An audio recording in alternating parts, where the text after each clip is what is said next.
Hello, parents and families. My name is Ms. Fields. I teach grade 1. Today I'm making this video to show you the way that we practice letter sounds in class. Knowing each letter and the sound is crucial for reading, writing, and spelling. The way that we practice letter sounds is by using these cards here. We'll go over that in just a moment, but I wanted to give you a little bit more of the context of how we use these practices. First, I want students to focus on making the sound each letter makes and not adding extra sounds. So for example, we say T says T, not T says T. When you say the word talk, you don't say talk, you say talk. So if they're adding extra sounds at the end, it's going to make it harder for them to sound out words. Also, I ask students sometimes to watch my mouth and the way that it's moving to form those sounds, because often when students are struggling to pronounce words, it's because their mouth is used to saying a different language, and that's completely understandable, completely normal, but watching the way that my mouth moves will help them to be able to produce the correct sound sometimes. Also, it's important to choose examples and words that match the way that the sound is being used. So for example, we learn O says ah. If you give your child the example of orange, that's a different O sound and they're going to be confused. So you would want to use something like octopus, which is that same ah sound that they've learned. Without further ado, these are the cards that we use. I will send these home as well if you would like to practice, but ultimately we do our practices in class.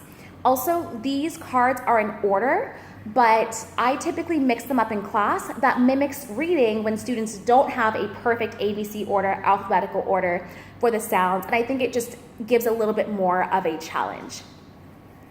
I would hold up the card and the students would tell me, A says apple. B says balloon. C says cat. D says dog. E says egg. F says flower. G says guitar. H says heart. I says igloo.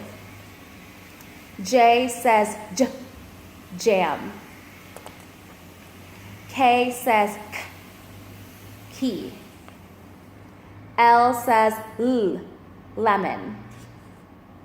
M says monkey. N says nose. O says octopus. P says pie. Q says queen. R says rabbit. S says socks. T says tooth. U says umbrella. V says vase. W says watch. X says x. Now this one, we would use box and we would focus on making the N sound. For all the other examples, we focus on choosing a word where the beginning sound starts with that letter.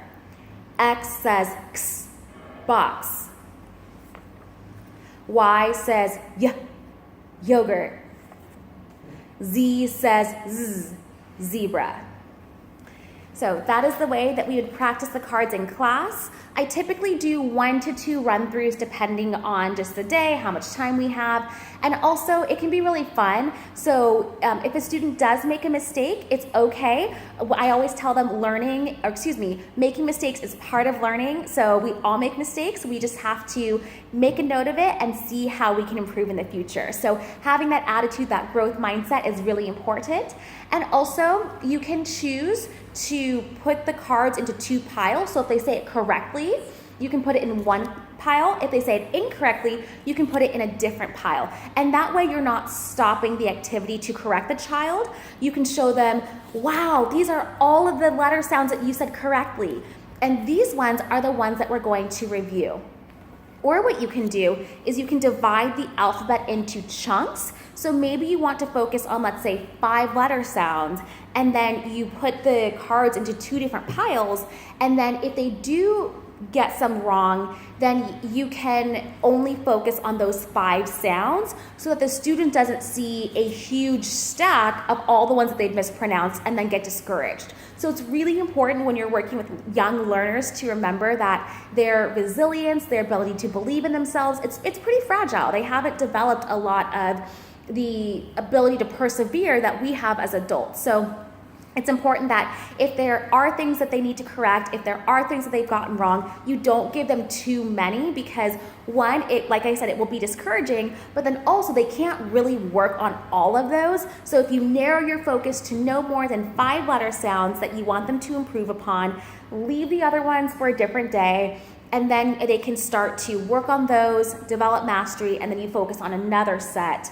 and they can repeat the process. So even if you run through the entire alphabet, where's my A?